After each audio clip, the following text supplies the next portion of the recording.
This is Teton 1's 2017 facility plan meeting with SFD, and we'll introduce ourselves first. Good morning, Brandon Finney, School Facilities, Planning and Finance. Troy Decker, Planning. Amber Leach, Planning. Charlie Kaufman, Planning. Lance Johnson, School Project Manager. Jillian Chapman, Teton County Superintendent. Laura Davenport, Finance Department. Kristen Voorhees, Business Office. Paul Rossolo, Facilities.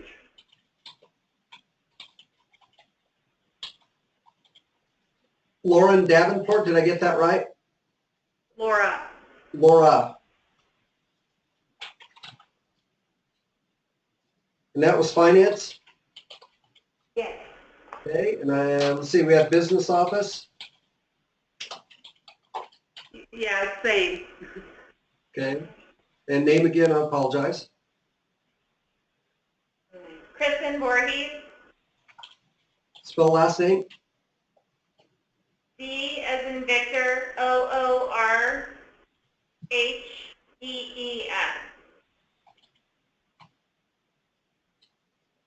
And I spelled Kristen correctly? It's Ian. Okay. Got a 50-50 gamble there.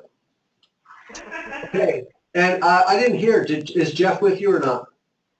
No, he's meeting with G.E. Johnson this morning. Okay, so he will not attend.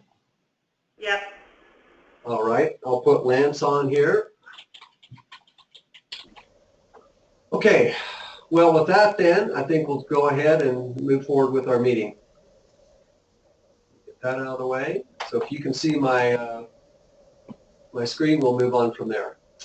So first thing we're going to talk about is tracks and deeds, and this is all updating our AIM database, make sure that we have the best information possible.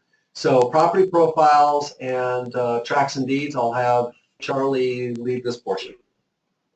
Absolutely. Thank you, Troy. So this past summer, in working with the Wyoming Department of Education, we were working through our data sets, and one for major maintenance and one for the block grant. And coming upon that, we found there's some big discrepancies between our data and what WDE was reporting. And so led me on was a summer of basically verifying all the buildings in all the state, addresses, and then last but not least, the tracts of land that the districts own or lease. And this is the list you have in front of you here is the list of tracts that you either own or lease. There are a few that you do lease from the state of Wyoming. And this is what we have for you. And Can you move your computer? well, I don't know if you can see that list very well, but basically what I ended up doing was going through, with the help of each county assessor and assessor sites, we were able to verify the tracts that were on that are for your district and what you have and what you own and what you lease. What is the South Park Loop tract that says it's undeveloped for 23 acres? What is that? Yeah. Okay, that one, I'll have to look it up real quick. That was a... Paul probably has the answer. Yeah, I can answer that, Charlie. That is the tract that is just north across South Park Loop Road from Jackson Hole Middle School and our maintenance shop. It's basically an undevelopable steep hillside. Yes. Where the hiking trail goes up the butte. Oh, it's all the way up the butte. Okay. To the fence line. Yeah, it's so the tract of land, you're exactly right, Paul, is there right across from there. And I actually have the county assessor site pulled up right now. It is approximately 23 acres. I think that's what I have listed there at the moment. Make sure that's right. Or excuse me, about 29 acres. But you're absolutely right. It is in the hillside. Is that it that Troy has highlighted his hand on Google Earth here?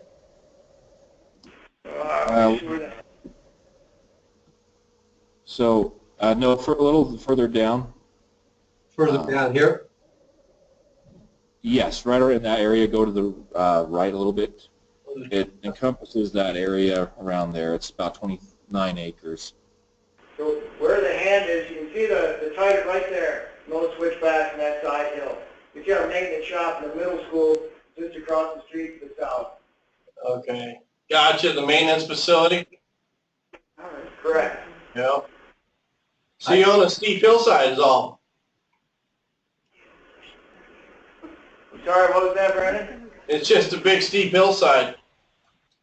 That's correct, yes.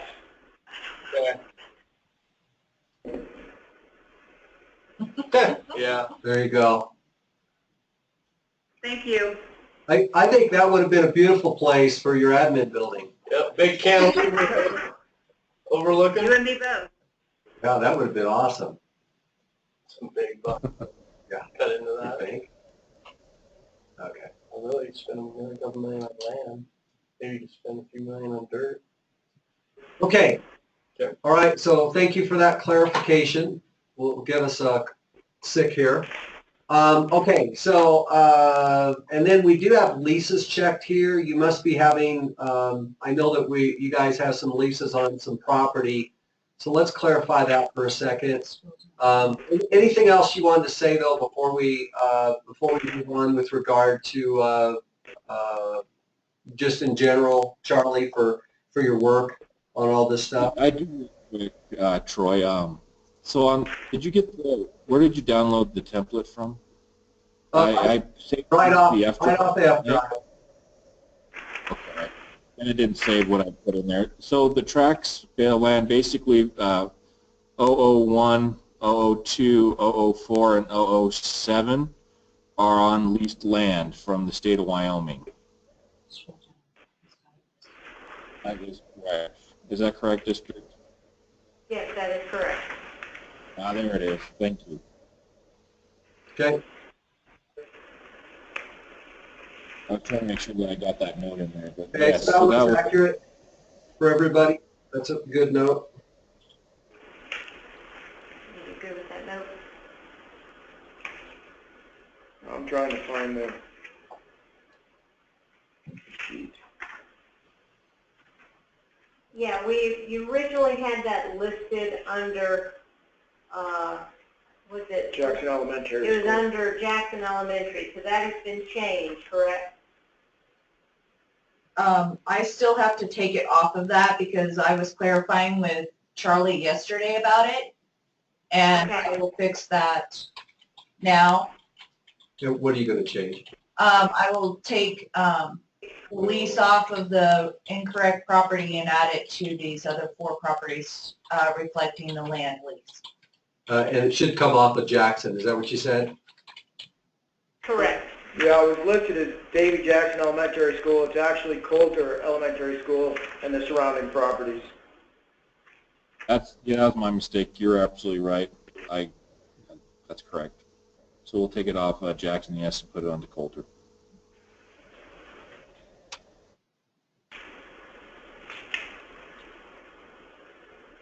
And we're okay with that. Okay.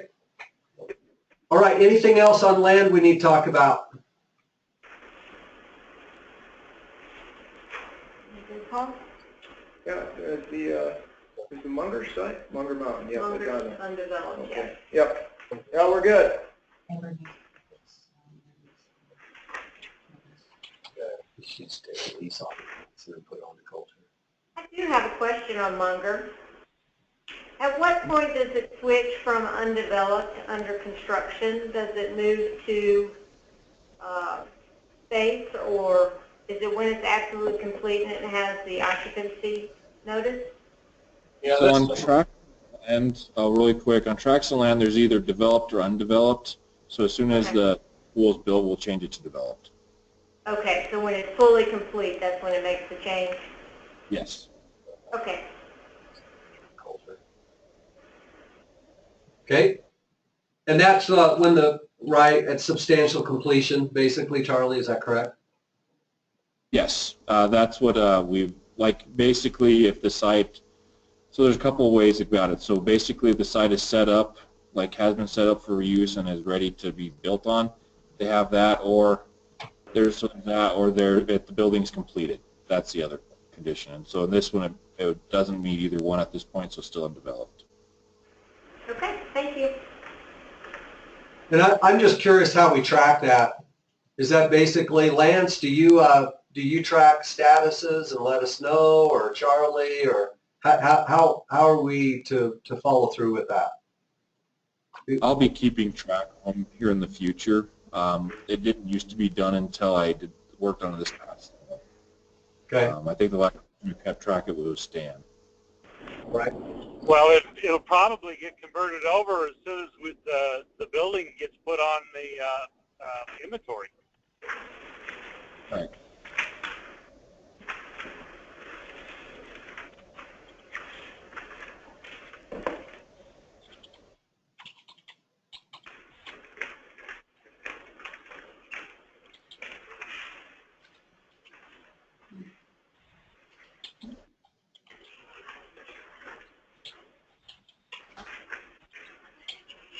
Okay, good.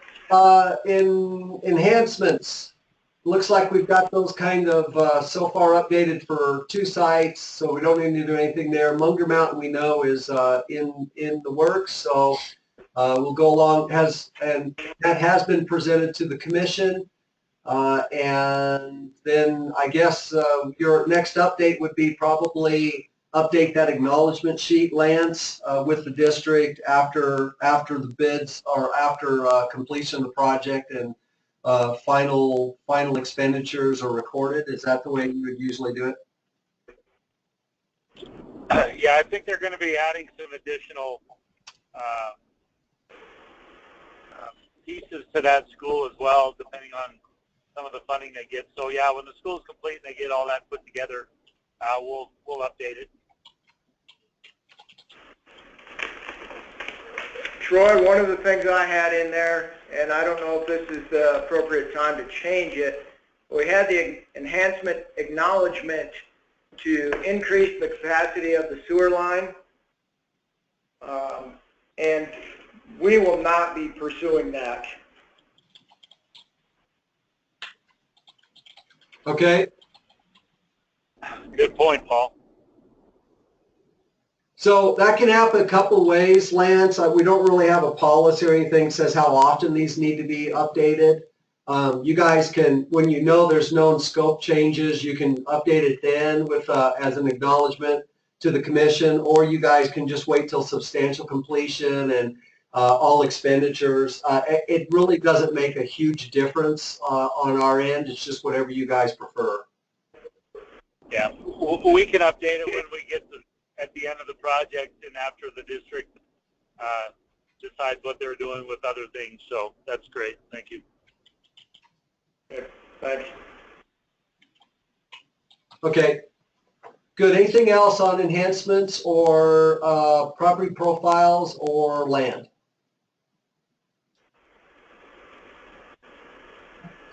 Nothing new.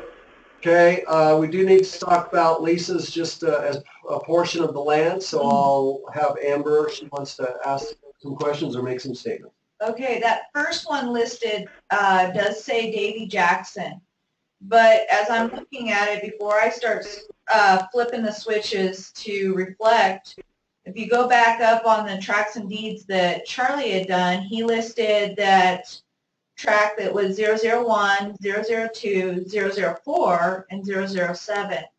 If you look at, and I want to make sure that we're clear on this, that Davy Jackson is sitting on a portion of that leased land by that track.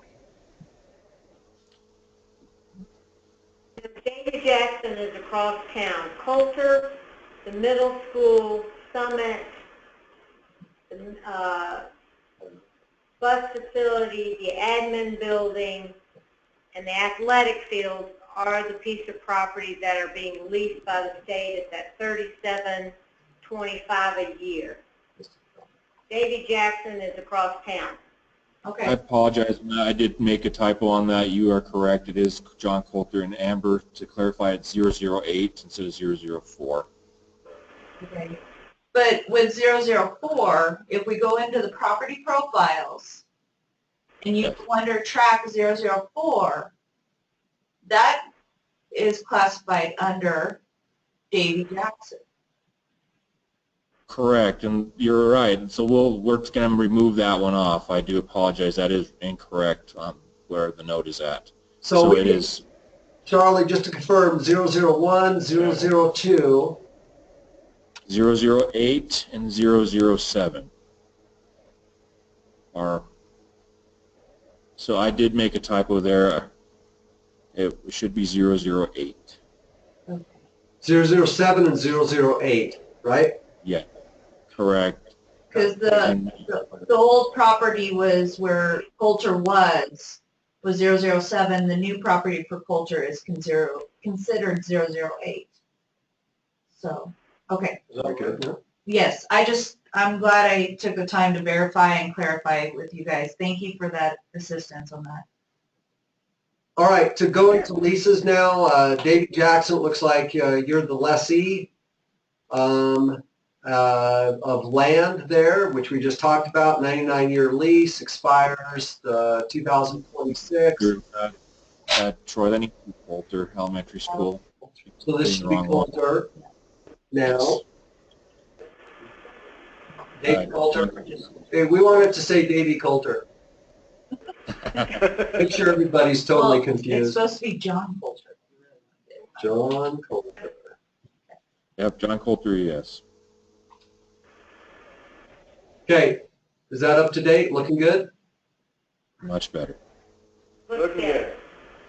And then is that like an automatic renewal, or how does that, obviously that building's going to be around a while. What's the conditions on that lease? Once it runs up in 26, what's the conditions for renewal? That I am not sure of. Okay, I mean, that's just something the district probably will want to look at and start thinking about, because I assume that John Coulter is going to be there longer than 2026. So, you may want to kind of put that on your task list for just double checking and kind of thinking about that in advance. Hopefully, it's an automatic renewal as long as an elementary's on there or whatever. But just think about in the future, I guess. I'm just curious how the 99-year lease expires in 26. I mean, we've had it since 1950 or 19... Yeah, that's a great question. I mean, 1927, right? Right. Yeah, I just threw that out there, but well, I guess we Sure it's not a typo. Yeah. Paul, did your family, was your family there, Paul? Did you grow up in Jackson? no, they were not. Oh, okay. I was going to say you could read your grandpa's diary, but that didn't help. Governor Meade might be able to answer the question. Yeah. Okay. Anyway, just something to think about, please. Jackson Hole Middle School, because obviously you're going to have a building there for a while and other buildings. So we have life skills on this one. And then the district. Should I? We lost you on that. You were kind of warbly, but we know what you're talking about, the apartment across from Jackson Hole Middle School. Okay. Should we put something other than life skills, or is that accurate? That's accurate. Okay, good. 1-year lease expires 17. Okay. And then you guys, how does your renewal of that one occur? Is that something that comes before your board, they look at it and then signature again, or how does that continue to roll on when needed? Typically in the past, I've gone across the street and picked up the lease at their office and signed it. Mm-hmm. Okay. They let us know when it's time to renew. Okay. Anything else we need to talk about on leases?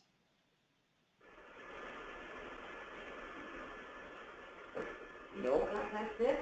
Okay. And that's obviously we're tracking these for major maintenance.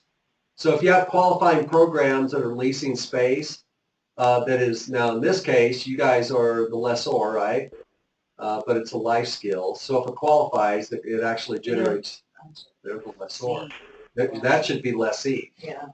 Children's Learning Center modules. Lessee to life skill. That wouldn't qualify. Yeah. Okay. Yeah. All right. Alternative education program. Do you guys have an alternative school? I thought you did. Summit High School. Yeah. Yeah. What? Yeah. I thought I updated that. It's Summit High School. It's a 9 through 12 school, and our enrollment this year after the 10-day drops was 59 students. Okay. I apologize. I thought I had cut and inserted all of your information. I was combining both documents, so I'll double check and try to get all of it. Okay. So let's kind of start looking at a little bit of our map here, even though we've kind of gone through these. This right here is Summit High School, right? Is that a double wide or is that a stick built? It's a stick-built structure. That's right. Okay. Good. Now you can see Amber John Coulter here is on the same side. Administration building. Middle school. There's the admin. High school. Yeah, all straight on the map. I just didn't have it straight in my head last night, apparently. Yeah, we like you pinning this. This is great.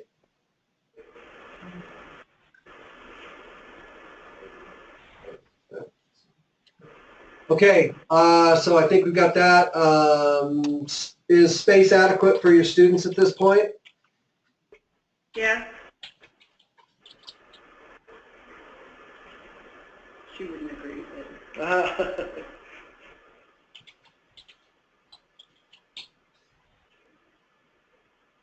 I should say this.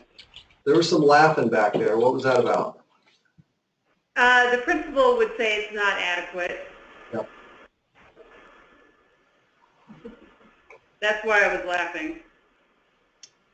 All right, anything else on your alternative school you'd like to talk about?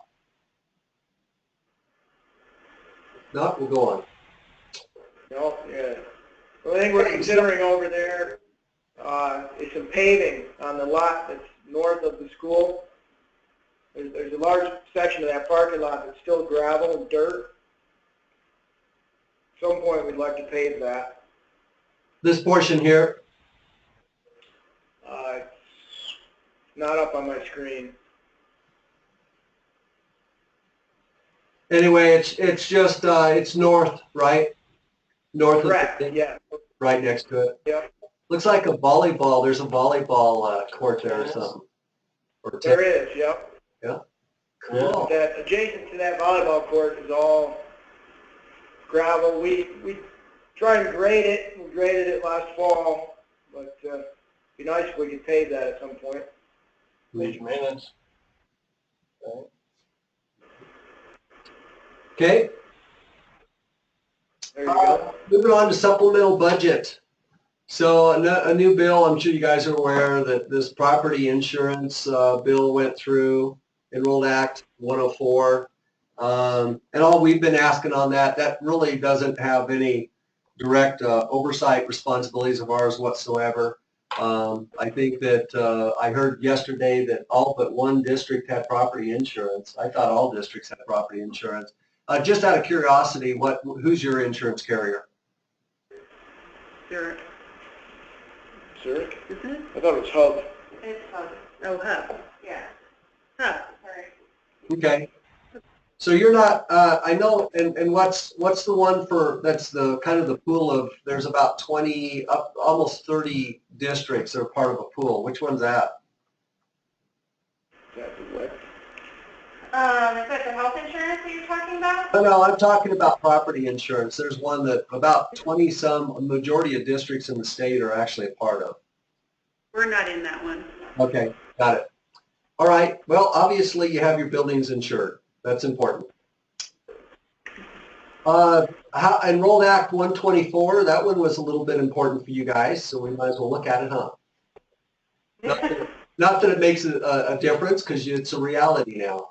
So congratulations on your appropriation. I know you guys were probably a little nervous, as most districts were in the process.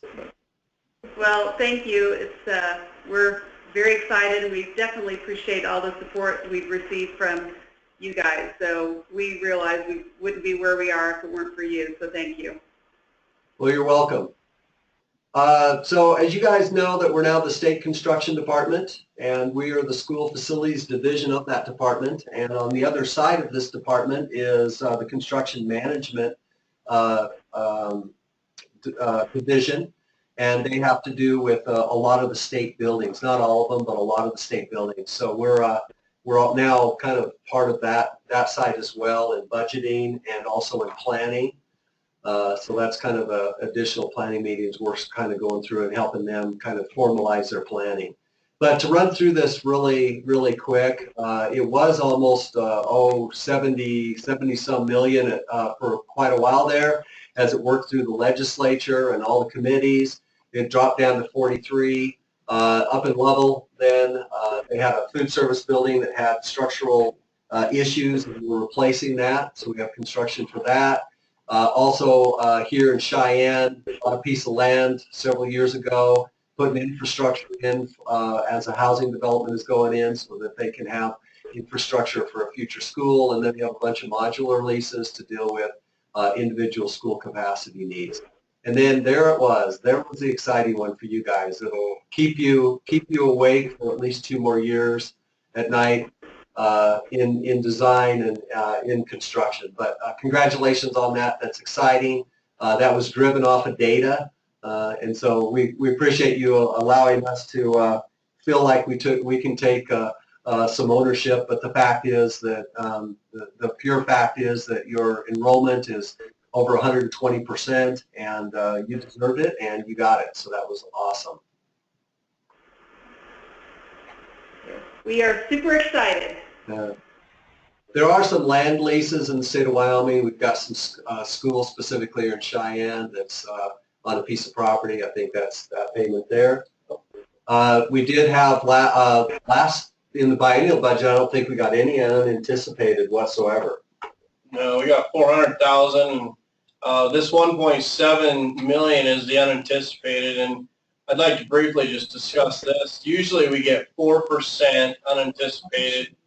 In this biennium, this calculates to about a 1.3%, and this essentially is the commission savings account. So I know right now you guys are faced with some challenges. It sounds like Jeff's over with G.E. Johnson now. We've been working back and forth, and as far as room for error, we're getting light on our cash flow, and got to make accurate decisions up front, because if something were to go south, with the amount of reserves we have, it's going to be tough to bail something out. So. Noted. Thank you. And you guys can rest assured that Lance is doing his job to keep us on budget. Good.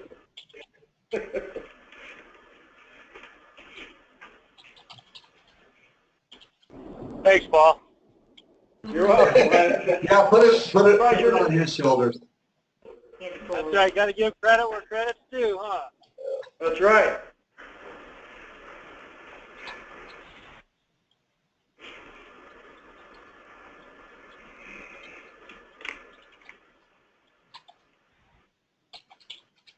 Not really a 4%, but 1.3%. Basically. 1 plus. 1%. Yeah. Okay. Yeah, it's barely over 1%. And So the school, the elementary school, right? yeah, and I think we're all working through it for the contract, and that's the main thing, is just stick to the contract and all the procedures.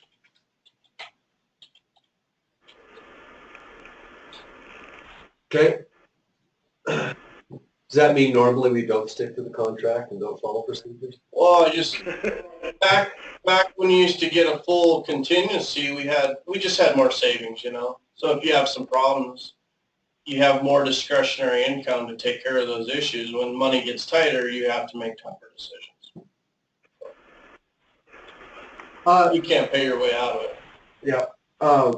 Yeah, we definitely don't want to come to a screeching halt. Yeah. That's for sure. Amber said that she has some additional notes, Paul. and she'll bring those back in at the end of this meeting, and then we'll send this to you guys, Gillian, for review. But there are some additional district notes that we'll bring back in that we didn't capture from Paul's previous work. Okay. So Brandon, why don't you discuss also section 2 of this bill? Yeah, so over the past, I'd say 3 to 4 years, we've been working on trying to make the transition from capital projects like the one you guys are doing. That stuff's going to become rare, and we're going to be focusing more on maintaining the assets that are currently in place. Jillian, I believe you were at some of the meetings last summer. We had the select committee in June, and that's where we had to give a report on the condition assessment that was going on. The report that went to the select committee said, hey, in reality, even though you spent $3+ billion on capital construction, we're losing ground to preserve these assets. So the section 2 in this bill has directed us to continue working with a consultant and now try to put together means and methods and reporting procedures that we could report back to the legislature on major maintenance. So one of the things that was presented was that school districts actually aren't funded at an adequate level. They're getting about 60%, 60 cents on the dollar of what they should be to focus on the core building. A couple of variables is you're not funded for the site work, but you still have to maintain that parking lot. I think we just looked at on Google Earth a minute ago, looked a little deteriorated, or it needs some improvements. And then in addition to that, the formula in the statutes would have to be adjusted. So we're looking at how do we put in a computerized system to maintain the assets? What type of tool do we have that captures that and also forecasts the big needs so we can go to the legislature and show them, hey, we've got 30 million in roofs, 20 million in boilers. What is that big picture deferred maintenance? And how do we adjust the formula in those statutes to cover that liability and then report back to them so that we're held accountable and we can prove that we're making headway. So coming up in the commission meeting in May, we're going to have a presentation at FEA, and we have an advisory group that's part of the team. They're composed of school districts throughout the states, which is school districts, business managers, facilities directors, and we've developed a report. We'll take that to the commission to get their approval, and then if the commission buys off on it, then we'll take it to the select committee in June, and then they'll probably work on it through the summer, and then in the fall they would write some legislation to implement this plan.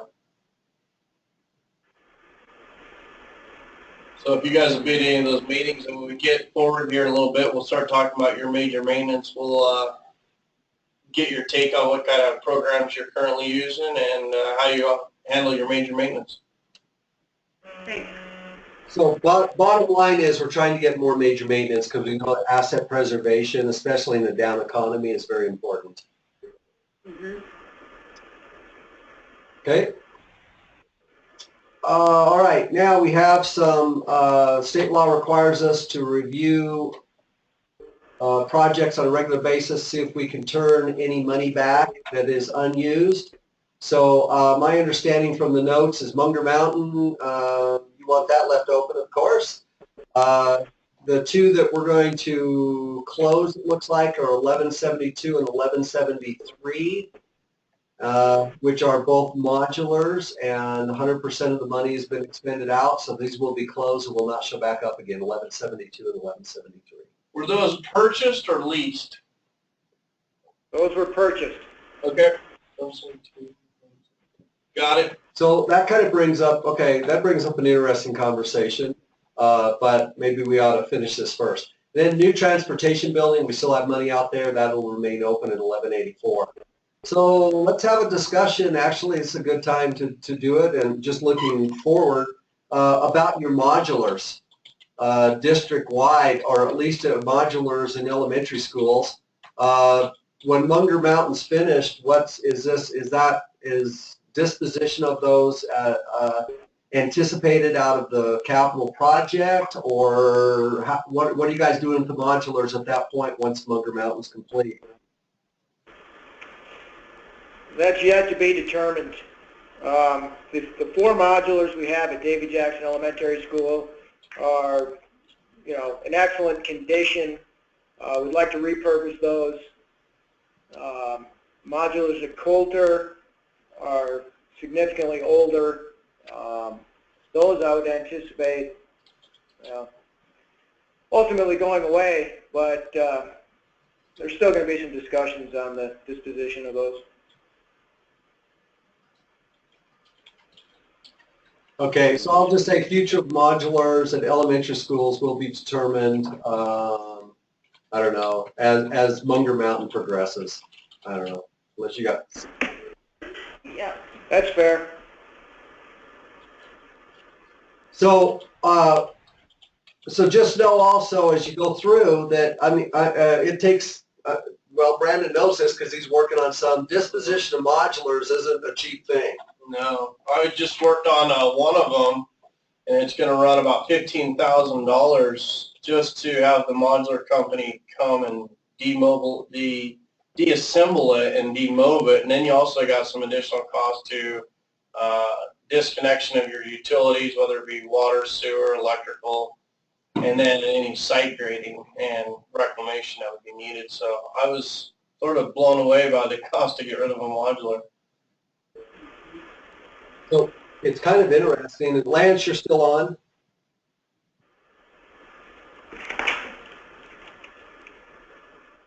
We might have lost him on the road there. So it's not just an automatic, if it wasn't in the budget, it's not just an automatic thumbs up that you can use that capital money to get rid of those modulars.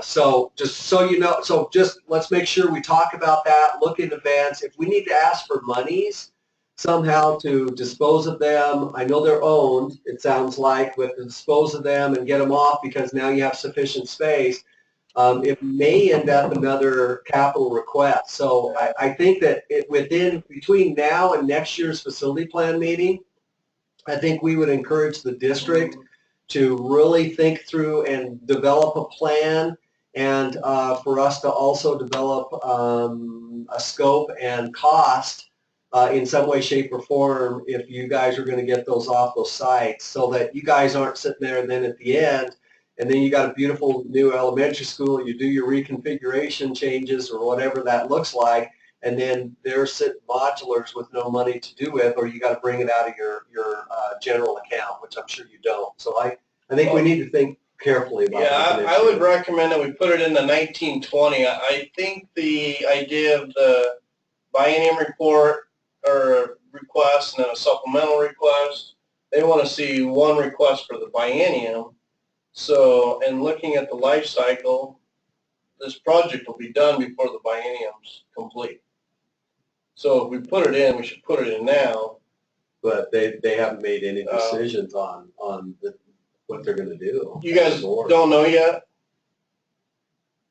No, there's several possibilities that we could repurpose them. And I'd rather wait until we know for sure that Munger Mountain opens on time. I mean, we assume that it will, Sure. But, if Munger Mountain doesn't open on time, we're going to need to use those modulars.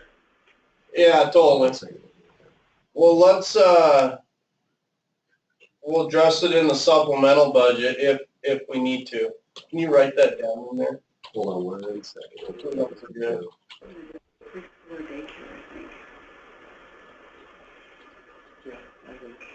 It's tough to get rid of a modular. Yep. The other option, one with Davy Jackson, could become 8 studio apartments. Mm-hmm. Pretty easily. Mm-hmm.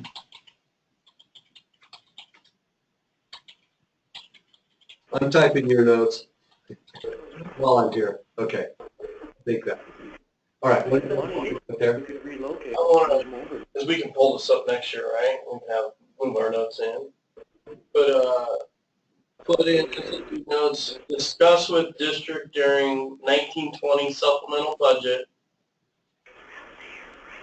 demobilization of existing modulars.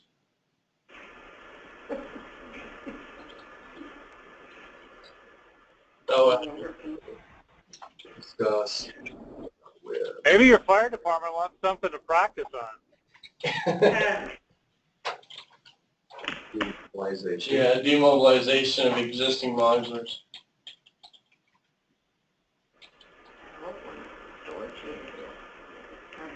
Something recommended the district work through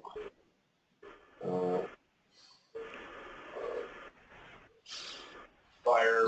how about district determined, right? That's the district determines Determine use or disposal methods. And when do you want that by? Oh, we need it before. They don't know now. Right. We didn't need it next year, Next so I year, can put okay. it in the budget. I mean, ideally, I'd put it in now, so it's Right, clean. but It's it one isn't. biennium. So we want scope and cost, right? Scope and budget. Scope, budget, yeah. Scope Budget, schedule.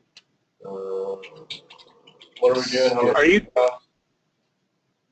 Are you thinking that it's going to be component request, Troy, or capital? No, it'll be a capital. Yeah, I got several of these going on, and what I'm doing is putting it under demo for, essentially it's a demobilization of a modular.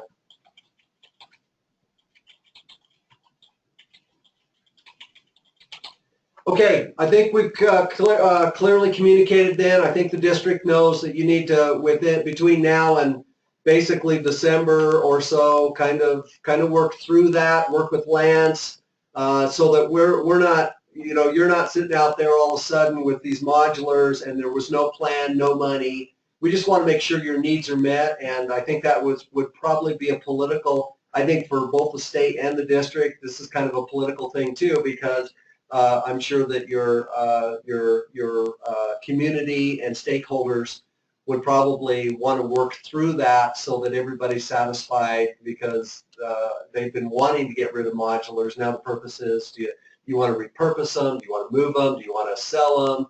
But all that needs to be worked through before next year's meeting, so that we can clearly help you financially for recommendations if needed and when needed. Thank you. You bet. Good discussion there. That's why we write these things down, and even though you got your 29 million, there's a lot of other things that have to be thought of. I was thinking this morning on your reconfiguration, you guys, did you already get approval of all that reconfiguration requests for the future? Yes, So Not all. last year.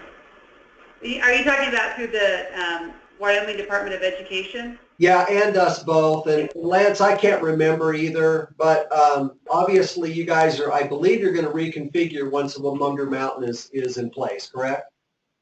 No, we're reconfiguring next year. Davy Jackson will be going from K2 to a K5, and John Coulter will be going from 3.5 to a K5. So we're going to be working on that this upcoming summer. Okay. And I lost it, Gillian. I'm sorry. Davy Jackson's going from what to what? K2 Okay. to K5. Got it. And John Coulter is going from 3.5 to K5. Got it. And we got that approved last year because we weren't sure if the board wanted to move for the 16-17 school year or for the 17-18. But we went ahead and decided with 17-18, and that allowed us this whole year to prep for it with staffing, and then gives us one summer prior to Munger opening. Since our facility and maintenance department is so small, we wanted to spread it out.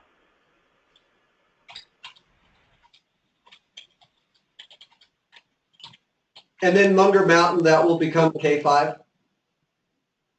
Yes. And that's already been approved also, or has to be submitted as a, it's going to have to be submitted probably, right?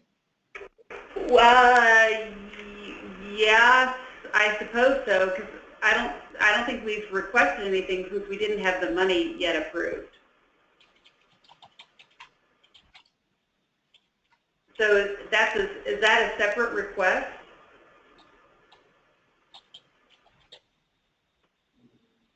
It's a brand new school. Yeah, I don't know. We'll find out on our part, and we'll add it to the notes when we send it back to you, Gillian, just so you know. Okay, thank you. So, all right. So I'll just highlight that yellow, and we'll talk to WDE and make sure we've got our act together so that you don't have any surprises down the road. I mean, obviously it's a no-brainer, but we just want to make sure we go through whatever. Maybe it's you build a new school. I mean, I would think there would be some kind of an approval, but we'll double check and get back to you. They have to assign us a number and all that, right? Yes. Yep. So my question is, yeah, thanks. Well, perfect. Okay, we'll follow up on that one. Anything else? Boy, that was kind of an interesting off appropriations, but a lot of conversation. Anything else, Lance or district, that we need to talk about with regard to the Munger Mountain appropriation, and anything else we need to know?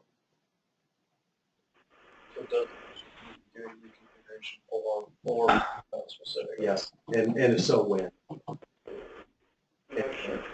And I assume it would be both us and WD, but we'll find that out. Okay. So Troy, this is Paul. I do have a question. As we work through this reconfiguration this summer, we have a couple approved major maintenance requests for funding to upgrade the playgrounds, because we have to have some age-appropriate facilities at each playground. We also have some anticipated work to be done in a couple of our libraries to accommodate different age groups. So are those things, can I submit major maintenance requests for those funds? Lance, you still there? Yeah, we had this conversation that, you know, if they're going to be doing any remodeling, that they're adding walls, Troy. I was just following the discussions that we've had that, you know, with adding walls that aren't there. So I asked them to get a scope of work. If they're changing finishes and doing things like that, that's one thing. But if they're essentially gutting something and adding walls, then that's a whole different. You know, that's a little different how we look at it with major maintenance. So this is a good discussion to have right now. Troy, what have you been telling everybody or the other districts that you've been working with on this major maintenance stuff like that? Well, the definition of major maintenance can be interpreted various ways within statute. So we as a department have struggled with, basically it's repair and replacement of existing systems. But, walls are existing systems. So can you replace walls at different locations? Can you add walls? That's something that we as a department or a division are trying to work through and be consistent on. Part of the major maintenance study that is going through right now will include a matrix of some type to help us be more consistent on that and to answer that question perhaps more clearly. But I can tell you right now that yes, new walls have been put in with major maintenance in the past, and whether that will continue or not is a question that I guess we'll have to answer when the study's done. And then, but the most important thing for us internally is being consistent from district to district to be fair and equitable, and that's a challenge for us based on the definition. Well, and that's why I didn't want them to be moving forward with this stuff and then get turned down, and that's why I wanted this discussion to happen and to understand what exactly they're doing. But I'm thinking that we probably ought to, Paul, if you can get me a scope of work and maybe some floor plans on what you plan on doing, and we'll get this major maintenance stuff submitted, because like Troy said, we have approved those with major maintenance in the past. So if the future changes, which it hasn't yet, let's take a look and see what we've got right now and what you guys are planning on doing. So what we're looking at is we've got some some cabinets don't function very well, as we really want to take that space, remove some existing cabinetry and replace it with some more adequate shelving, some bookshelves for the library. So it's really just some additional shelving to accommodate more resources. Yeah. So if you're replacing casework with the like, then I mean that's a replacement. So I think that we just need to have a real good detailed understanding of what you got going, so we can move this thing on. Great. Thank you. You're welcome. Troy, I have to log out here. I've got a meeting that's starting right now. So thank you. Thank you for joining us. Drive careful. Guys. Okay, so Paul, you can just continue to work with Lance for those needs. Kind of give him just communicate with him. Let him know what you're thinking. You guys can work through approval of those that qualify. Right, and I think it'll fit under the repair and replace statute description. Okay. I think what I'll do is I'll probably just move that down to the major maintenance section, actually. Okay, so let's continue on. Security, have you guys been in contact with Lance? Not so much Lance or Tanner, really. I've got one plan I'd like to implement this summer, if possible. We'd like to put some keyless entrance systems at the middle school. And what system was that again? Keyless entrance. That's a swipe card we can program in or out. Okay. Anything else? Really, that'll probably be the big one this summer. We've got a lot of initiatives this summer, and honestly, I'm going to be slightly overwhelmed. So if I get that done, I'll be really happy. What's the reconfiguration? Jeff Doherty just walked in, by the way. Hey, guys. Hello. Good morning. Good morning. They said you were out having coffee or something. We weren't quite sure. Still getting used to daylight savings time. Well, he's not battered and bruised, so that's a good thing. I'm really good. And Jeff, what's your official position? I'm the assistant superintendent, so I'm over operations for the school district. And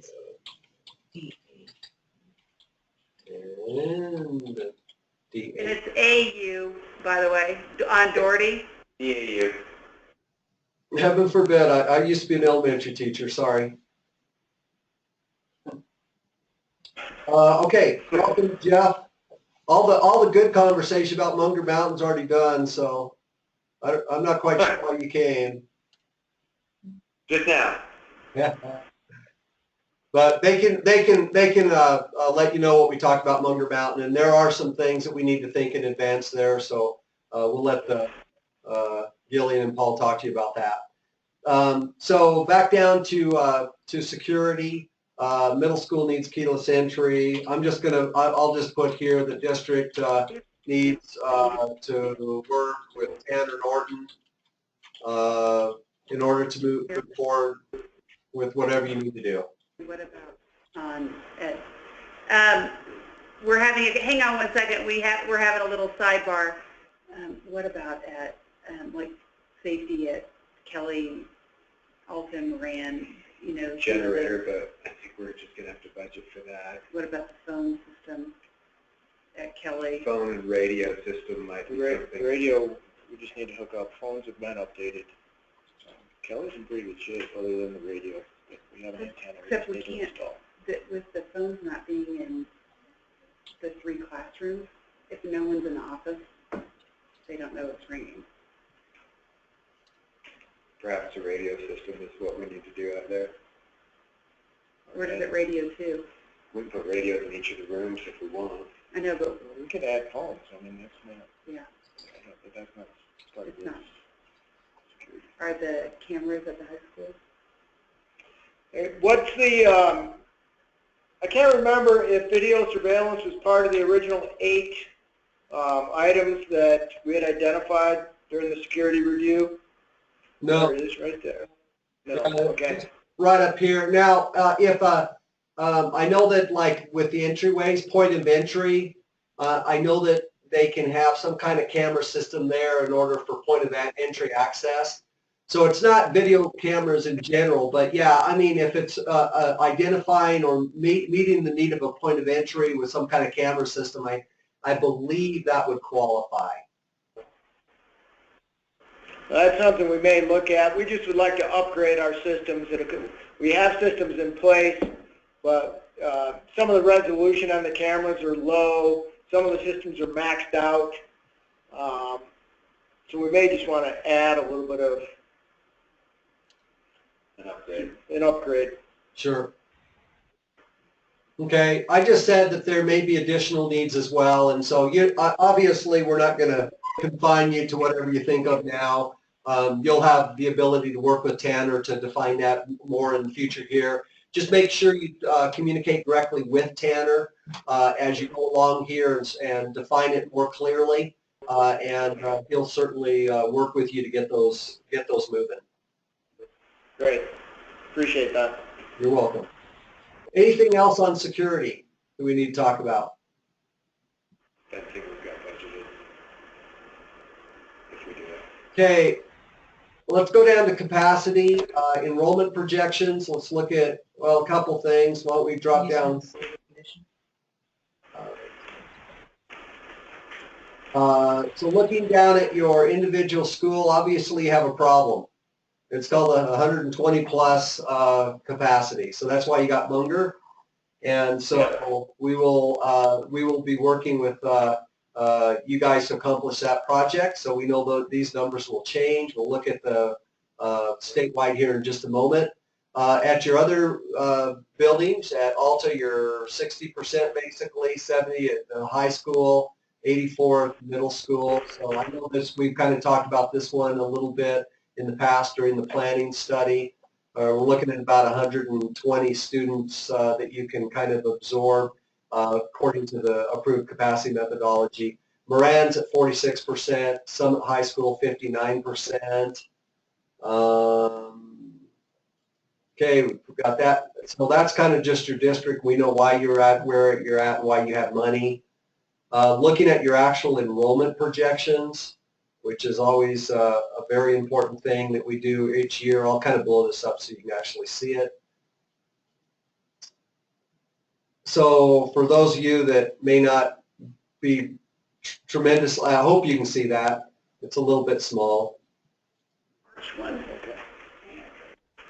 So our enrollment projection, basically, they go back 10 years of trailing data in the past, and then we base that and we actually project out into the future what that would look like based on past trends. It's simply formula-driven mathematical computations, and so it's in one way it's pie in the sky, because the farther out you get, the more animated the I'm not saying that right, but your trend line again, it just depends on what happens locally. Do you open up your borders again to a bordering school district? Do you continue to, I know your housing availability is a limitation to who can live there. There's something that someone sell out. We just don't know the future. But anyway, this is based on past known data. And the farther out you get from today, the more hypothetical it becomes. Looking at, though, I think some important things, when you look at these enrollment projections that we do, that's what we did. We looked out, state statute requires 5 years after substantial completion. So for you guys, the reason you got Munger Mountain the size you got and approved by the commission was we went out to what we believe was substantial completion, went 5 years past that, looked at the enrollment projections for, I believe it was K-5 overall, and then determined what would be appropriate for a capacity that would allow you to hit that enrollment projection 7-8 years out from when we sized that. So with that, then you follow these these grade levels through from kindergarten 2007. They went from there to 2008, 198, 192. So this is kind of like just a stair step of progression of students as they go through the grades K through 12. For you guys, it's kind of always interesting to look at this. In the last 10 years, your kindergarten classes have averaged 221 students. So this 2016, you had just a little bit below that. You can see that you've had above that for quite a few years, but from 2007 to 2010, you were below that average. So you kind of had a peak here, you dropped down. Just, I don't know, out of curiosity, have you done kindergarten roundup or whatever you call it? And do you have any numbers yet for this next year as a possibility for kindergarten?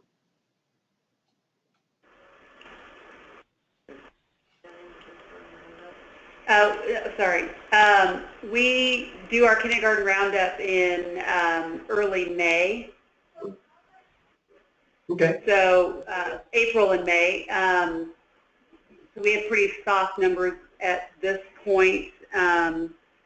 We have 228 currently in kindergarten.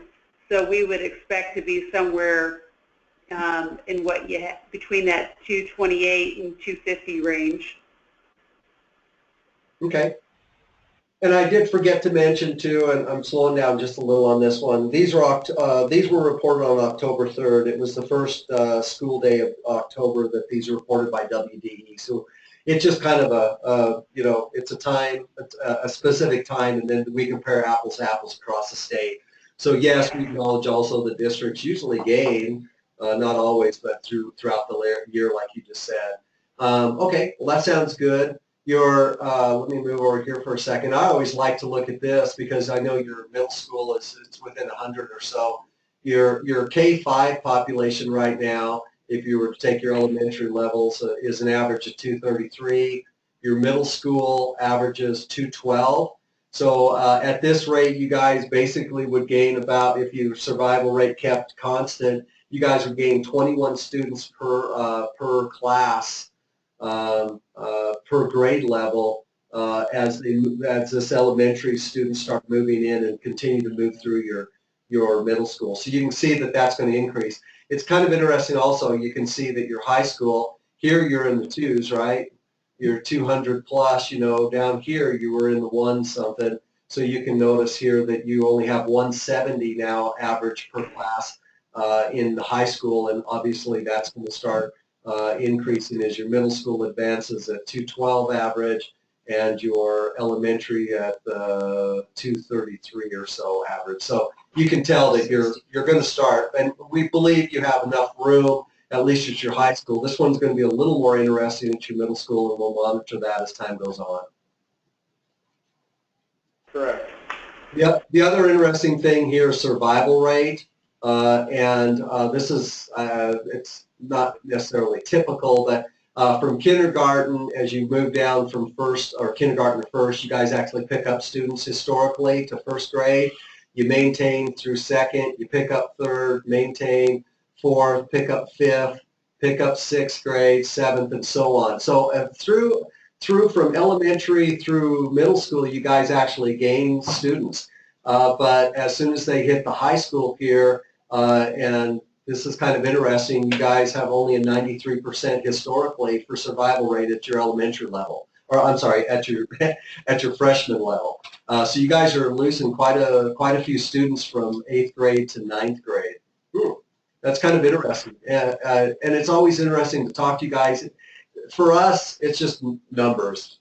For you, it's reality, and it has to do with your block grant and also capacity. But any thoughts on your 8th grade to 9th grade transition and why you're losing so much to 9th grade? I think part of that is the options for the private school options are expanding. Mm-hmm. Yeah, we have seen that we've got a new school that's just opened. But what's interesting is they tend to come back. They tend to go for a year and then they come back. Right. And actually our private school enrollment in the two that have been established for a while, that enrollment has decreased. At the same time, our enrollment has increased. Interesting. Okay. How many private schools are there in Jackson? We have 3 elementary, and 2 of those 3 are expanding to middle school and high school. And then we have 2 high school right now, and then the 3rd one will be opening a 9th grade section. Quite a bit. Wow. Okay. Yeah, so we have about, I think the last time we looked, about 130, 140 students between the high school, private school enrollment. Okay. That's been a heck of Some of them are Idaho residents, though, so it's not like they're all from Jackson. Some of them are Idaho kids. Okay. Okay. And Gillian, if I recall right, you guys are pretty well, are you guys still pretty well closed to bordering school districts with regard to them bringing new students in to your district? Yes, we are. Okay. Will you maybe will your board maybe reconsider that after Munger Mountain's open, or yet to be determined, or? Well, we don't have space available in middle school and high school. You know, we're at 85%, so we don't even have enough lockers in our middle school and high school right now for our current students. So I don't foresee them making a move on that decision, because if we can't keep a student in the school system all along, I mean, we're just setting ourselves up for failure until we figure out the capacity at middle school and high school. It makes no sense to bring in an elementary kid and then say, oh, great, welcome to 6th grade, now you have to go back home. Yeah. Good. Well, that's certainly a holistic approach. We appreciate you thinking about that. All right, and then the last thing we'll look at for capacity.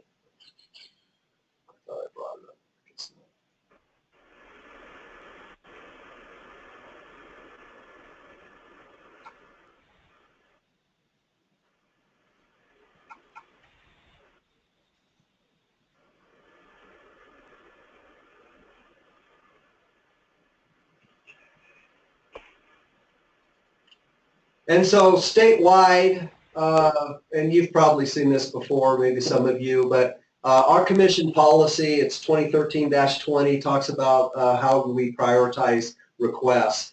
Obviously, you guys were, due to percentage of capacity, you guys will prioritize. You guys, as of this year, on October 3rd, you guys were 237 students short, according to the commission-approved methodology. So that's why you received money, which was a blessing. We do have a few others in the state right now that are a little bit over. We've got Lander, that's kind of a consistent growth. Over in Crook One, which is Moorcroft, but there's a state law requires non-construction alternatives to be explored. There's National High School that has several hundred seats within 20 feet of this building, so they're going to actually be bringing their 7th and 8th graders probably back over to the high school and make it a 6-12 instead of a 9 or a 7-12 instead of 9-12. Anyway, and then over just south of you, Afton is growing, and Lincoln too, and they're just a little bit over, but they have a consistent growth that we're going to probably address someday potentially through an addition, if anything. And then down in Rock Springs, even though there's an energy sector loss of jobs across the state, Rock Springs is still holding above 100% at their high school level. So that's still in the motion. And then over here in Cheyenne, they're consistently growing, both basically K-12, and so that is a huge thing on the horizon for the state to look at and to continue to monitor. Other than that, we've got a few others in the state. Even Campbell, even though they lost 400 and some students, they're still above 90%, and so they're just as a low priority right now at the state. So that you already know that, though, because you have money with regard to your priority. Anything else on capacity before we move on? I would like to ask. Hey, Charlie, you still on? Yes, I am. So last year in the budget, I had a number $2 million for land. With House Bill 236, would they still be in the high, medium, low, or not even on the list for next year? They're still in the high. They're over 100%, even with the 236 the way it was. Even if the 16-1 goes away? Yeah, even if one went away, it would still. They were still about 102, 103%. Okay, thank you. It's still on there. Yeah. Because with that, I was going to think, I'd recommend that we still put that number back in for land. And it's justified by that capacity number. Okay, that's. See what I'm saying? This is probably, this meeting may be taking longer than you may want it to, District. We apologize, but at the same time, I think we're trying to look out and make sure we cover everything that you have, because what we talk about today may have a long-term impact on you in the future, like modulars and land. So let's go back to land. We're going to backtrack just for a second, because I think that's a very good point. We've talked about land and what do we do when the middle school gets full? What do we do if you continue to grow and 15, 20 years down the road, you need a piece of land? So that's probably something that we need to probably think about, even though as painful as searching for land is. Last one took how long? 7 years to purchase? So did they have land checked on their box? No, they don't. So what's your guys' thought on that? Last year I put it in. You get to school, but you're still going to have a capacity problem, or you're still going to be at a high level need. My recommendation would be that we put it in so that if money is appropriated, that's another year out. Then you start looking for land. That takes another 6 years. So you're asking for basically due diligence monies to start the process of looking for land and work through that? I think we put in the same number we did last year, which was $2 million, to go and try to start to keep it going. If not, you sit back and wait. Yeah, I don't know about 2 million. I was thinking, District, please chime in. I think that you may want some money in the next one to explore possibilities. I mean, 2 million would be in Jackson like grocery money. Well, we got it pulled it off last time. So yeah, I don't know. Hey, Paul, Jeff, your guys' thoughts? We expect you guys to get it under 2 million, and good luck. Now, I don't know. What do you guys think about land? We've got some land actually, so we'd like your $2 million to go ahead and put toward construction. Where would you develop at? We have a extraction parcel at Teton Village. Basically 11 acres. It's about 11 acres, and we can build on 3 of it. And we'd like to look at a secondary school out there. Okay, what piece of land am I looking at here? Do you want to? It's an exaction parcel. It's not even listed on this chart. Do you own it? We are getting it deeded to us right now. Okay, so it's private getting the deed. It's getting donated to the school district. Donated, it's exacted land. In exchange, a part of the county's development regulations require a 0.03 acre exaction to schools and parks for every lot that's created. And so when Teton Village developed, their cumulative exaction amounted to 11 acres. That'd be why it didn't show up on our stuff this summer, is it because you don't have the deed yet? Okay, wow, that's land in huge. Teton Village It's in is going Teton, to be 11 acres. Is going to be deeded to the district in the amount of 11 acres. Like the county parks department will partner with us, and they will run the play area and the open space, and we will run the educational facility when it's built. Wow, that's a neat program. Yeah. And when do you anticipate that? 2017, hopefully this summer. The developer is they're a good group of people, but they're trying to attach strings to it that the Parks Department completes their parks improvements within 8 months. And we're having legal counsel explain to the developers that they are not legally endowed with the ability to attach strings to an exaction. Okay. And they understand that. They're just trying. Sometime summer of 2017. I didn't bring it up earlier because I wasn't sure. Yeah. I don't want to get too far ahead of ourselves, but we've got this in the works. We have a fairly good idea for what we want to use it for that would alleviate the capacity at the middle school and high school. Looking at the future and knowing that we've got our elementary enrollment has increased and continues to be stable, we know this group of kids are going to be hitting our middle school and high school soon. I think for the purpose of your notes, you need to also indicate that of the 11, 3 are available for development. How much? Of the 11.3 acres? No, 3 acres. Okay, of the 11 acres, you can develop 3. Yes. Okay.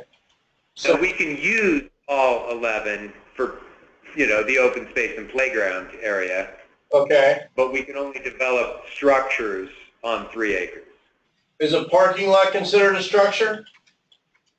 No, but I would see that probably being, there's a lot of transit out there, so I don't think we'd have to park it in the way that you would park a traditional school. Okay. So I'm thinking a square foot of the building and stuff like that, plus it's impervious surface.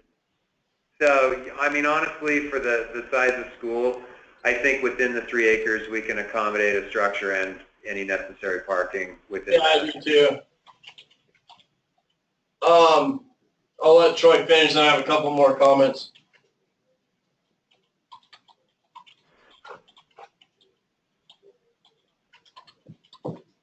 Only 3 could be developed with structures. I just want to be clear that we can develop the open space for park amenities and playground amenities. Yep. There you go. We said summit site is approximately 3 acres. I'd say so. Okay, what else? Okay. So, jump to Google Earth. Find out where it's at.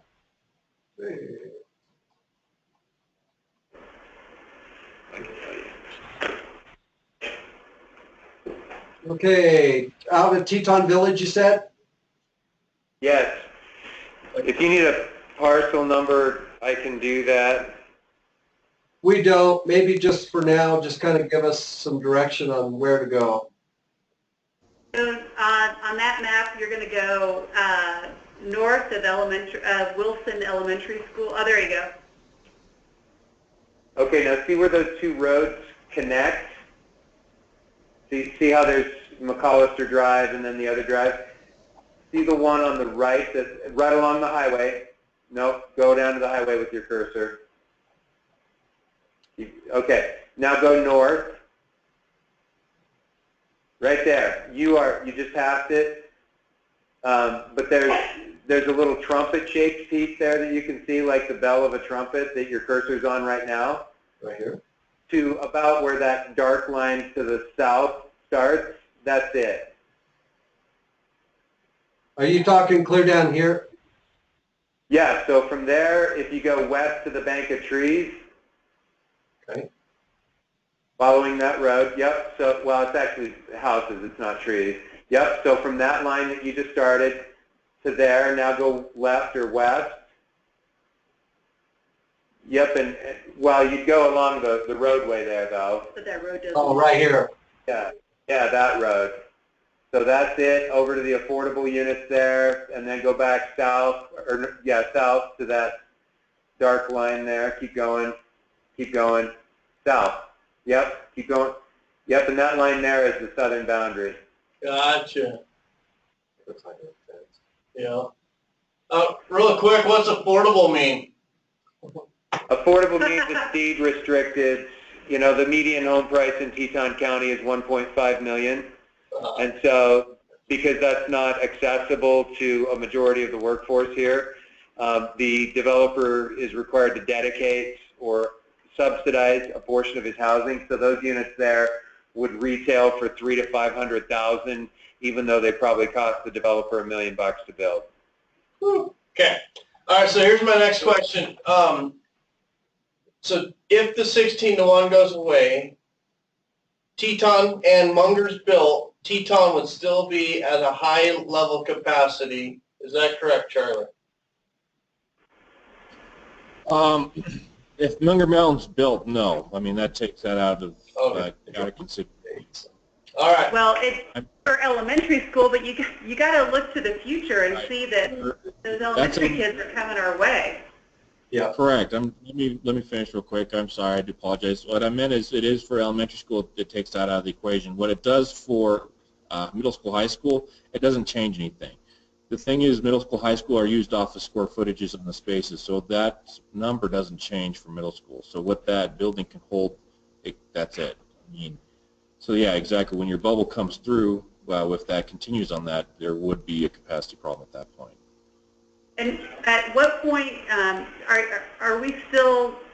I think when we talked in our capacity study, that 85% capacity was considered the target. Are we still there, or? No, it's, if you're, according to commission policy, anything above 100% is a high priority. Anything basically from 95 to 100 is medium. 90 to 95, 94.99 is low. Anything below the 90% is not a priority whatsoever. It's not categorized as a priority. Okay, great. Thank you. You're welcome. So that helps me understand. That's why I was thinking if they were still high, we need to put something in the budget. But it doesn't appear like that'll be the issue once Munger is built. Yeah, but we acknowledge, district, that it looks like your middle school and high school are both going to continue to grow. And I think we've made a note. I hope I made a note here. Where did I put that? And the capacity study, it was in the capacity study as well that we needed to address the middle school and high school. Yep. So potential. I'd like to say I was clairvoyant, but. So okay. I'll take out the $2 million for new land. Yeah. No. Yeah. To be expert. Now, and the only other thing you could say is, I guess you could ask for money to develop it, but right now, until it hits above 90%, right, we shouldn't be developing that land because we don't really know what we're developing it for. No. Even though they're quite sure it's going to be a middle school or some need like that, but we don't have any authority to move forward with that right now. I agree with Troy. He brought up one thing on the development. When that deed gets handed over to you guys, is there any recapture, any financial liabilities in that agreement on your guys' behalf? No, we don't owe anybody anything. I mean, we'll have the maintenance costs of it until we improve it. Okay. Weed spraying would be the only. Yeah, weed spraying. The hope is that the Parks Department, we've told them that if they would like to, and of course we'll enter formal agreements to this effect, but we've told them if they would like to develop the entirety for a park on an interim basis, they can, but that when we're ready to develop a school, we get to use their park. Cool. And good. So far they're fine with that. All right. Okay. Thank you. Which one is that in? You're getting done. Okay, I don't think we have anything else to say about capacity. No. All right, like we said, we'll continue to monitor along with you your middle school, high school numbers, and as in the years to come, we'll just kind of see where that leads and with regard to future possibilities of any capital funds to develop land and get ready or whatever. But as you well know, just like us, there's a limitation on funds. In fact, right now there's nothing earmarked for facilities in the next biennium.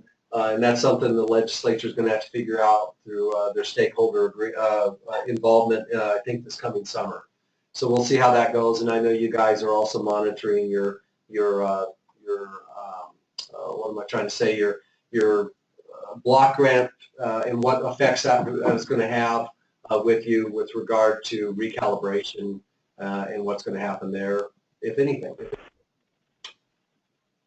Okay, so back on this, I'll just, Amber's got some notes. She'll insert these in there, but maintenance plans based on FCI scores.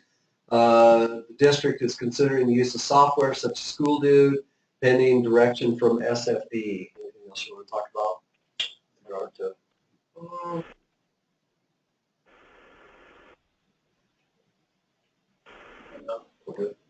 Okay. So obviously every district has every building has a life cycle to it, and how you take care of it impacts how long it lasts and what condition it is during that lifespan. So preventative maintenance throughout the lifespan of the building. As you move in, you guys are doing major maintenance work orders and trying to decide what you need to do, when you need to do it. That's as the building ages, you're using major maintenance, which is provided by the state as a resource. We're trying to increase that so that you can do more with major maintenance and that we can get more out of the buildings and their lifespans. As those buildings age through the span of if you can imagine a 1.0 representing total failure of all, I mean, you have rubble down there. You know, as they age toward that 1.0, sooner or later, capital investment needs to occur in order to keep those buildings going longer and make sure that there are appropriate facilities for education within them. So with that, then, when you look at your buildings and the FCI scores, obviously you're a long ways from 1.0. You guys are looking pretty good. I know you guys are putting in money in various buildings, and then each time we come around, 4 years later, we take into account what you've done there and rescore those. You can see how your buildings have either improved in some way, shape, or form, or not. If it's a lower score from 2012 to here, then it's actually improved in condition. If it's a higher score, it actually is continue on with the aging of the building and the systems and the amount of deferred maintenance that is accumulated over time. So, so that's an overview of that. And I know you guys got some notes in there, no notes there. Anything else you want to say about that before we go on to the specifics of major maintenance that you have planned this next year? Oh, real quick, I can interject. You're missing Jackson Elementary School as well as Coulter Elementary School and that list of FCI scores. I'm not sure why that is. Okay, so that's a worse. Summit. Also, you don't have Summit on there. I don't know if Jackson. Yeah, Summer, it's not on there as well. Thank you for that. Open. Okay, I'm just going to leave this blank for now, Charlie. We'll, if you could bring those back in, please, we appreciate it. Sure. Okay. Interesting. Go ahead. Is there anything you guys can share as far as School Dude and what you're thinking along those lines? Well, this is Brandon. That's one of the tasks that the advisory group and the consultant are working on, is to identify the functions and then look at different companies out there that provide that function. It's not really set on any particular one. Now, the majority of the state that does have a CMMS program out there is on School Dude. There's a couple others. But there's some statutes, so if the legislature pulls the trigger and does want to move forward, and after the session passes, once we start, we'd actually have to go out for a formal request for proposal and go through the qualifications process. So it hasn't settled on any particular one yet, but we'll probably have some recommendations on the functionality in the report. And then if you chose to mandate that all districts work within that system, there'd be financial support for that? Yeah, the intent would be to have it come out of the major maintenance fund. So right now, let's just for easy math say it's 120 million. We just increase that amount to cover that liability and statutorily allow districts to use the funds that they're given for their major maintenance to pay that, or maybe the state pays it, but somehow it's paid on a state level. Okay. Great, thank you. Do you guys, what system do you currently have in place? We do not have, we don't have one. Okay. We get our help desk tickets and our work orders, and just physically looking at based on the FCI scores, and so we would love to implement something. I just don't want to go out and spend money we don't have if there's something forthcoming. Yeah, and I've been telling districts to hold off because the committee meetings are going to start in June. That's just right around the corner. So do you guys have anything for the preventative maintenance or routine maintenance? Gutters at JEF and those are on there. and the French grate. Yeah, that's different. Okay. That's what you're talking about. Nothing formal, Brandon. Well, hopefully we can get this put in place and get you something. That'd be great. Last year, we'll continue on here. We just took last year's. We could have took 10 years or any year in the past. We've just ran last year's priorities for you. Exterior walls were a significant one. We'll look at that. Distribution systems, communication security, and then it kind of goes down into not a lot of money, even though on this it's kind of funny. You say not a lot of money, but communication security was almost 100,000. That's a lot of money. Around 60,000 for HVAC and so on. So you don't have to say a lot about this or anything. We just always want to include at least some kind of past history and what your priorities were. But I did want to ask, and I know that I think you guys, on the exterior walls at Kelly, talk to us a little bit, what was that about on that 1.1 million on Kelly? That was actually a complete renovation of the Kelly building. So what exterior siding, new roof, new glazing, new doors. That was a full remodel of the facility. That was paint, interior, new floor coverings. So I think that having it under wall covering or siding is a little bit of a misnomer. It's actually a renovation of the entire facility.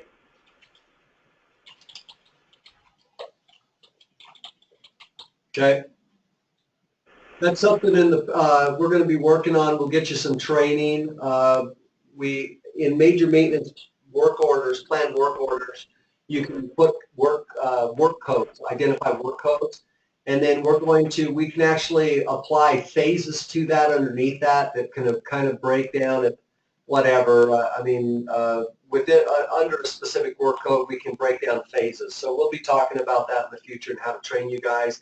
Our challenge at the state level here is we have to do reports to the legislature. And so we're trying to make our reports more accurate so that they're not quite, just like this is one of those examples, exterior walls, but yet we did a complete renovation. That's a challenge on our part. We'll structure it in such a way to enable you guys to enter those work codes in such a way that we can draw out good data and provide information to the legislature that is intuitive when they look at it.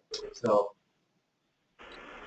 okay, looking, and then we have a couple more worksheets, and then we need to wrap this up. We did make this change this year. We actually provided, instead of you guys going in each and every planned work order and AIM and working through all these work orders, we just brought them out into a single spreadsheet, and then all you had to do, I won't save this, all you had to do is change what the status was. Then we, Amber got that to JJ, and he's able to update this in one fell swoop without you guys doing that individually. So it should have saved you some time. We appreciate you doing that for us. And then I started doing them individually, so this was much better. Good. Well, your time's important. We want to honor that. And then looking at then your low condition scores, this is a really important one that we look at every year. And the first thing we look at is basically your 1 and 2 scores. 1 is failure, 2 is poor. And then when we go down and look at this, we notice that you have about $1.3 million in 1 and 2 scores. These are the lowest conditions. And then you basically went through, and I understand these are just quotes, what you're doing here, replacing in 2017 for like an Alta. Looks like you have some plans to replace those in 17. At the bus barn, some exterior, looks like walls, windows replaced in 2017. Am I interpreting your quotes correctly? On the transportation department, the bus barn, the only thing that was replaced in there, I thought was an overhead door. Maybe I put that in the wrong spot. Okay. And we'll see that on your prioritization list. Right. You know, we know that the bus barn was identified for replacement, so most of the low condition scores are really due to age. You know, and now we know that moving forward, we won't see a new facility for several years down the road. We will address the, you know, priorities as they come up. Okay. We were reluctant in the past to spend a bunch of money on that building if we were going to replace it. And then just so you know, in that spreadsheet, you can check it out anytime or drag it on your desktop. We also included 3s in there. And the reason we do that, so don't think that just because we had 1s and 2s, there are also 3s in there, and also in AIM database, you can get any score for any system in any building. But on this one, as you look at your 3s that are coming up, that are in, these are 3 represents good, good condition, not excellent. Actually, no, that's not true. Fair condition, not good, not excellent. And out of that, you have about 3 million that are kind of coming, you know, the deferred maintenance is continuing on with those. One thing we like to encourage you guys to look at and continue to monitor is as you go down through there, look at your ones that are hundreds of thousands of dollars and just kind of think about those into the future, not only your 1s and 2s, but your 3s, and kind of just keep these in your back pocket and remember that they're out there, and these will become 2s sometime in the future, and just kind of look out in the future and know how maybe there's something on this list of 3s that you'll want to kind of think about, and especially when you're talking hundreds of thousands of dollars, you may want to put in a major maintenance work order, kind of particularly on roofs. So look at those roofs, get an evaluation, kind of scope them out, see what kind of cost estimating would take, budget, and then you can come back with major maintenance, and you can have a really good idea of what that's going to cost you, the scope of that in the future for you to use major maintenance or to start submitting for component requests if they're hundreds of thousands of dollars and you probably need some help, then we're willing to, you know, to receive your component requests as well. I hope that makes sense. Yes, it does. And Amber did ask me to look at the 3s, and you can see I put monitor on a bunch of those, and the local condition scores that were 1 or 2 we addressed. So yeah, that's great information, and we'll continue to monitor that. Okay. I think we're to our last spreadsheet, and that's your prioritization. Just looking at this is just a moment in time, but basically after your payment in July, and then you've got some anticipated major maintenance expenditures, you're going to be at about 4.6 million, give or take. And then you've listed, I've kind of gone down through these, and you've actually listed what you're going to do. I wanted to make sure that districts understand the categorization of 10% monies versus security monies versus regular major maintenance. It's really important. You guys have almost $1 million in 10% monies. 10% monies can be used on things that it has to qualify for major maintenance definition, but they're outside of the adequacy standards. So, for instance, bleachers out at sports fields. You know, if you need to replace out at the football field bleachers, you could use 10% monies. If you want to do your, I don't know if they call them crow's nest, announcer's box or whatever, if you want to do something like that. But anyway, anything that wouldn't normally, it's outside the adequacy standards, you can use 10% monies on as long as it qualifies for the major maintenance definition. We use that for concrete? Out here? Asphalt? Pay for driveway and parking lot? Yeah. Or What? for the generator. Because we usually have something. That's That is Major fall under the maintenance. yeah. So we have two questions. Can we use the 10% to pave the parking lot of the bus barn and the district office? Okay. We're spending a Right. If it qualifies for major maintenance, then 10% can be used for it. So what I do is I work through land. So you guys, and this is interesting because it's a gravel parking lot, right? Yeah. And so what you need to do is, it's actually got a lot of potholes. You could like lose a small child in these potholes. yeah. And we're spending, I mean, the reason we bring it up is we're spending, I think it was $1,800 a month on our bus repairs because of the parking lot conditions. Plus grading. Plus grading. Yeah. Well, it sounds to me like a real fun obstacle course. It's super fun, Yeah. especially with the snow piled up right now. So to us, you know, you got to talk to Lance for final approval, but you're basically upgrading, you're working on an existing system, and you're improving that surface. And for you, the most economic thing that makes sense is replacing that with concrete or with asphalt, and maybe gutter and drainage. Who knows? You know, in order to do that. So I think it qualifies for major maintenance. Go through Lance for final approval on that. Cool. And then we need to replace the generator at Moran. Yep. Existing purchase, sorry. Replacing. Purchase. That's where we came into. We have, the situation is we have an unfortunate power supply that is provided by Lower Valley to that area up there.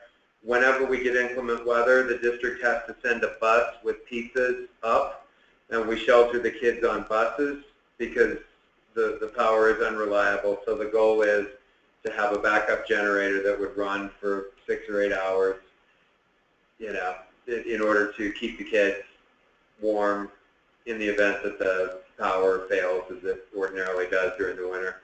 So this it wouldn't qualify for regular major maintenance or 10% because it's a system, it's a thing that doesn't exist. However, that's what I want to talk to you about is this $152,892. That was a one-time appropriation in the biennial budget. You have $152,000 out of that designated for security.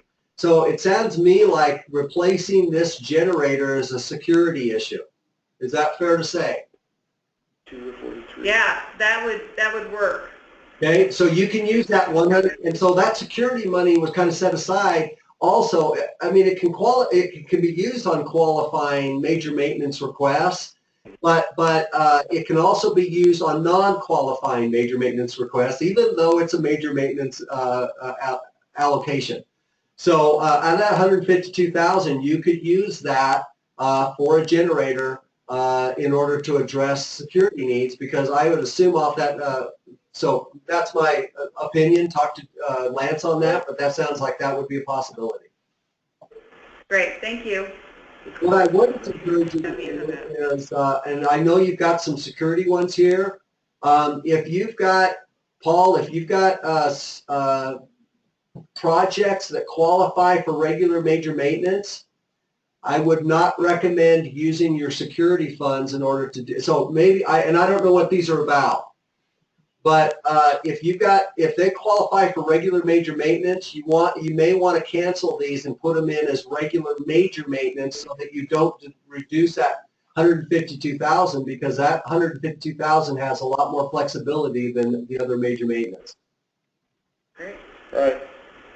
So we'll leave that up to you, but if you do that, redo it, and then just let Charlie know, and he'll rerun this and put it back in and reload it. Thank you. You're welcome. Okay, anything else on your priorities before we call her quits on that? Okay, if not, I think we're to our prioritization. You don't have any component requests. All you need to know about component requests is when major maintenance gets low and you don't have enough major maintenance to do it, what you need to do, you can submit component requests to supplement major maintenance. And last thing, I think, is any other unique ideas, issues, or concerns? What have we not talked about that the district would like to finish the meeting with, if anything?